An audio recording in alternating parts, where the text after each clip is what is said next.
Mega వారి కోడలైన లావణ్య త్రిపాఠి పండంటి బిడ్డకు జన్మనివ్వడంతో ఇక్కడ అక్కినేని అమలా గారైతే ఎమోషనల్ అవ్వడం జరుగుతూ ఉంది. నీలాంటి ఒక అదృష్టమైన కోడలు దొరకాలి అంటే ఆ ఇల్లు ఏ అదృష్టం చేసుకొని ఉంటాదో అంటూ ఎమోషనల్ అవుతూ ఉంది. నాకు మొదటి కోడలు వచ్చింది అంటే మా ఇంటికి ఒక వారసుని ఇవ్వకుండా తన జీవితం తను చూసుకుంటూ వెళ్ళిపోయింది.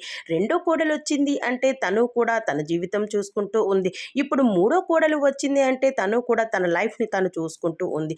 అంతేకాని ఏ కోడలు కూడా మమ్మల్నంటూ పట్టించుకోవడం లేదు. మామగారు, అత్తగారు ఉన్నారు. వీళ్ళిద్దరికీ ఏమి కావాలి అంటూ కూడా ఏమాత్రం కూడా ఆలోచించడం లేదు. మాకు మా ఇంటికి మా మామగారు రావాలి అని మేము కోరుకుంటూ ఉన్నాము. అంటే మా ఇంటికి ఒక వారసుడు కావాలని. ఆ వారసత్వం కోసం మేము ఎదురు చూస్తూ ఉన్నాము. కానీ ఎవరికీ ఎవరు కూడా పట్టించుకోవడం లేదు.